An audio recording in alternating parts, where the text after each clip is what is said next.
Lisa Soulois, bonjour. Bonjour. Votre apéritif préféré, c'est quoi? Fétiche? Un bon verre de vin rouge de Chinon, puisque c'est là où j'ai grandi. Chinon en Indre-et-Loire. On fait du très bon vin rouge et j'adore boire ce vin. Cocorico. Exactement.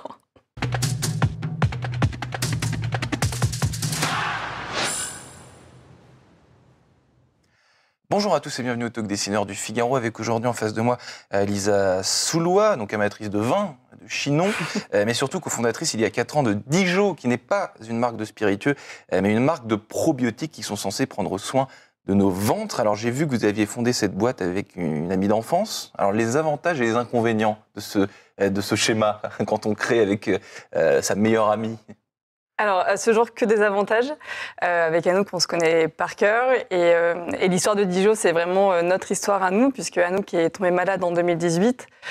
C'est suite à cette maladie qu'on a eu le déclic de créer Dijo, qui est donc la première entreprise dédiée au bien-être du ventre, avec justement cette offre autour des probiotiques, puisque moi, à titre personnel, je prenais des probiotiques dans mes préparations marathon. Et voilà, et c'est comme ça qu'on a eu l'idée. Donc, cette amitié, finalement, elle est vraiment à la source du projet Dijo. Et on se soutient dans les bons comme dans les mauvais moments, puisqu'il y a aussi des mauvais moments. Donc l'amitié, c'est la raison d'être de votre boîte, vous nous Oui. dites. C'est ça? Oui, c'est ça. Anouk, pour rentrer un peu plus dans les détails, Anouk est tombée malade. À ce moment-là, elle a un diagnostic donc, d'une maladie auto-immune qu'on appelle la thyroïdite d'Hashimoto, une maladie qu'elle aura toute sa vie. Et donc, on lui propose un traitement hormonal pour pallier à cette maladie. Et c'est moi, donc, avec mon approche du sport et des probiotiques, qui l'amène aussi à changer son alimentation, à mieux prendre soin justement de son hygiène de vie pour mieux vivre avec cette maladie. Et les probiotiques vont avoir sur elle des effets très positifs, puisque ça va complètement atténuer ses symptômes. Et c'est comme ça qu'on s'est dit, mais c'est complètement fou, le ventre, c'est vraiment le pilier de la santé. Et pourtant, on en parle très peu aujourd'hui. Très peu de personnes savent vraiment ce qui se passe au niveau du ventre, alors qu'il va réguler à la fois la digestion, mais aussi tout un tas d'autres choses. Donc cette boîte, vous l'avez montée donc, il y a 4 ans environ, à l'époque, parce qu'en tant que consommatrice, vous connaissez les probiotiques, vous savez comment tout ça fonctionne, vous venez de le décrire un peu, mais en termes de business, qu'est-ce qui existe à l'époque? Est-ce que vous découvrez ce qui existe? Comment vous avancez pas à pas?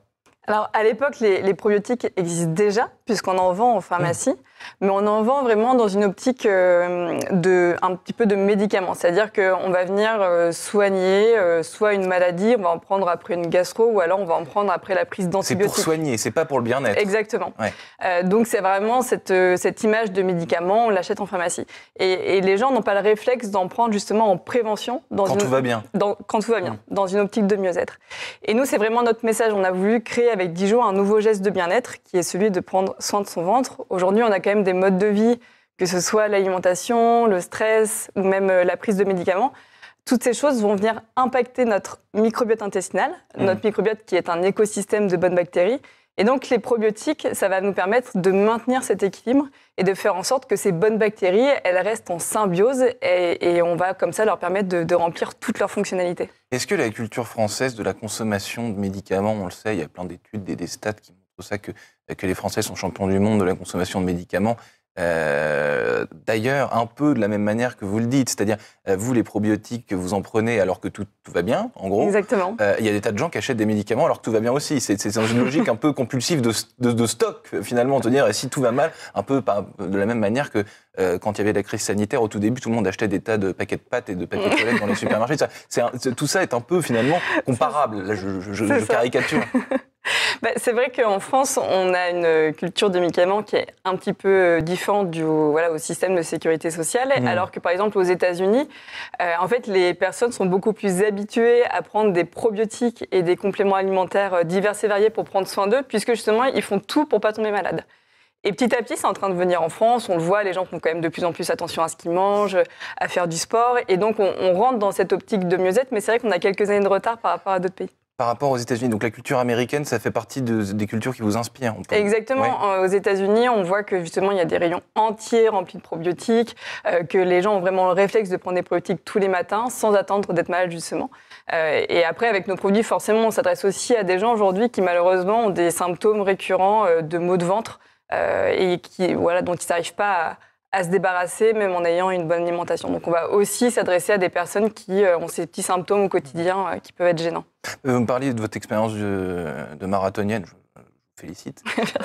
Bravo, mais est-ce que vos clients, ce ne sont pas tous des marathoniens, j'imagine? Ils sont jeunes, ils sont vieux. Comment est-ce que vous avez entendu parler de ça, justement, de cette culture qui, vous le dites, est de plus en plus répandue, disons? Alors, nous, on a vraiment un produit qui s'adresse à tout le monde. Après, naturellement, aujourd'hui, on a une grande majorité de nos clients qui sont des femmes plutôt entre 25 et 45 ans. Et qui donc, prennent soin d'elles. Alors, on a deux typologies de clients. On a les femmes qui prennent soin d'elles et qui vont avoir envie d'aller encore plus loin dans justement le fait de se sentir bien, de se faire du bien au corps et à la tête aussi.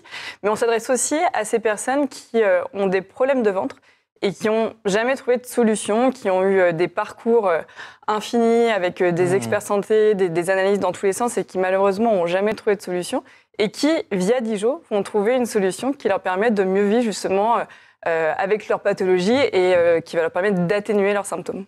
Et comment vous faites pour, culturellement, disons, pour attirer des gens? Parce qu'il y a des tas de gens, enfin, vous leur racontez ce que vous me racontez là, ils n'ont jamais entendu parler de ça. Et donc, convaincre, c'est pas évident. Je veux dire, là, vous parlez des femmes, convaincre, je caricature, mais un monsieur de 54 ans qui a jamais pris de probiotiques, qui prend jamais de médicaments de sa vie, il a envie de vous dire, non, quoi. Alors, détrompez-vous. C'est peut-être pas ce que vous voulez faire, d'ailleurs. Peut-être que vous voulez... Si, parce qu'en fait, même aujourd'hui, on en parlera après, mais après l'émission Qui veut être mon associé, on a eu beaucoup de visibilité. On a eu beaucoup d'hommes qui nous demandaient, mais est-ce que vos produits sont faits pour nous? Parce qu'il y a beaucoup de photos de femmes, etc. Et c'est vrai que non, on s'adresse aussi aux hommes. Vous avez un produit, un seul. Vous n'avez pas plusieurs produits, donc un produit pour tel type de personne, un autre pour... Alors là, je vais rentrer un petit peu dans les détails techniques. Rentrer dans les détails. Donc nous, on s'est lancé avec une cure de probiotiques et on a travaillé sur cette cure pour qu'elle soit de la meilleure qualité possible. Donc recette miracle, potion magique. Recette miracle. Okay. Très rapidement, on va parler de concentration, donc comment on concentre les micro-organismes. On va parler de diversité, puisque la diversité d'espèces de bactéries va être très importante pour équilibrer son microbiote intestinal. Et on va parler fraîcheur de produits, puisque les bactéries sont des micro-organismes vivants qui sont, de fait de leur nature, très, très fragiles. Et il faut savoir que chez tous les humains, on a un socle commun de bonnes bactéries. Et c'est vraiment ce socle commun qui détermine si on est en bonne santé. Après, chacun a un microbiote qui lui est propre. C'est vraiment comme notre empreinte digitale. Il n'y a pas deux microbiotes qui sont uniques. Et donc, nous, on a travaillé sur cette cure pour qu'elle soit de la meilleure qualité possible et qu'elle puisse justement s'adresser à tout le monde. Donc, on ne va pas avoir justement une cure de probiotiques pour un homme ou une femme, en tout cas pour équilibrer le microbiote intestinal. Vous n'êtes pas un rayon de supermarché Non, voilà. Après, on a aujourd'hui 3 cures de probiotiques. Une pour les enfants, puisque c'est vraiment entre 0 et 3 ans que le microbiote se constitue. Et on a une cure de probiotiques qui est dédiée à la femme, puisqu'elle va agir sur la flore vaginale et non la flore intestinale. Et ensuite, on a une gamme de 7 produits qui sont des soins du ventre. Et là, ce sont des produits à base de phytothérapie, donc plantes ou actifs naturels, qui vont venir compléter cette cure de probiotiques pour agir sur tout l'écosystème du ventre, puisque le microbiote en fait partie. Mais à côté, on a aussi la paroi intestinale, le foie. Et voilà, je ne vais pas rentrer dans tous les détails parce que là, on en aurait plus. Mais là, vous êtes rentré dans un détail qui m'intéresse particulièrement, c'est cette histoire de recettes de potions magiques. Enfin, c'est moi qui ai dit ça, c'est pas vous, mais comment est-ce que vous l'avez créé? J'imagine qu'on doit collaborer avec des chimistes, avec des tas de gens. Là, un pan, je pense, de votre société, de Dijo, ça a été de créer, de faire cette fameuse recette. Comment ça s'est passé? Exactement, c'était la première étape du projet quand on s'est lancé. Trouver justement notre laboratoire partenaire avec qui on allait pouvoir créer cette fameuse cure de probiotiques. Et donc on l'a trouvé, il se situe en Maine-et-Loire, à côté, donc à Angers. Et on a vraiment co-créé la formule avec eux, donc avec un ingénieur en biochimie, une naturopathe et une pharmacienne, qui nous ont permis d'identifier les souches, donc celles qui allaient être efficaces, mais aussi résistantes, puisque justement, il y a certaines souches qu'on va trouver, mais aujourd'hui, on ne va pas réussir justement à les entretenir tout au long du process de production pour qu'in fine, elles soient encore vivantes au moment où on les intègre. Elle est améliorable, cette recette? Alors, tout est toujours améliorable parce qu'en plus, les études sur le microbiote sont très récentes. C'est aussi pour ça qu'on en entend de plus en plus parler, c'est qu'avant, on n'avait pas les outils nécessaires pour justement étudier tout ce qui se passait au niveau du microbiote. Et donc, tous les jours, on en découvre de plus en plus sur le microbiote, sur les souches, sur les super pouvoirs des bactéries, parce que c'est vrai qu'au début, on parlait vraiment de la digestion. Aujourd'hui, on se rend compte que le ventre, c'est le deuxième cerveau. On se rend compte que notre ventre va influer sur notre système immunitaire, mais aussi notre peau. Et donc, c'est vrai que voilà, tous les jours, on découvre des nouvelles souches et tous les jours, on va un peu plus loin dans ces recherches autour du microbiote et de la microbiologie. Alors, vous avez donc votre laboratoire dans le Maine-et-Loire, mais vous êtes à Paris 8e, je crois. Vos clients sont essentiellement en Île-de-France, j'imagine, par la force des choses, pour le moment, entre guillemets. Au début, forcément, parce qu'en plus, nous, au début, on a tout fait nous-mêmes. Donc, tous les week-ends, on était dans les salles de sport, justement, pour aller dire aux gens... Évangéliser, harceler même. Mais c'est vrai que maintenant, petit à petit, grâce aux réseaux sociaux notamment, et grâce aussi à l'émission Qui veut être mon associé, on a une résonance qui commence à être plus importante au niveau national. On reparle de Qui veut être mon associé juste après, mais la concurrence, elle existe ou pas? C'est quelque chose que...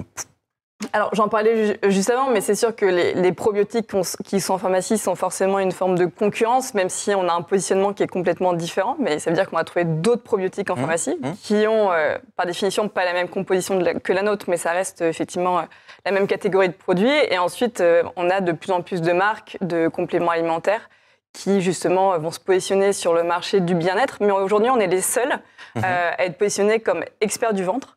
C'est notre conviction depuis le début. On nous a beaucoup poussé au début, justement, à élargir notre spectre pour aller chercher des produits pour la peau, pour les cheveux, les ongles. Et nous, vraiment, ça ne nous intéressait pas. On est convaincus que le ventre, c'est l'origine de tout. Et on a décidé de se concentrer sur le ventre. Donc, vous êtes expert du ventre et vous le resterez. Mais c'est un vrai parti pris, ça, bravo.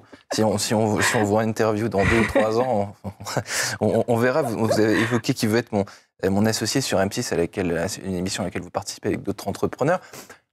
En plus de la visibilité évidente de ce genre d'émission et du réseau, j'imagine qu'on rencontre des gens intéressants. Qu'est-ce que ça vous apporte, vous, au quotidien, dans votre métier d'entrepreneur ?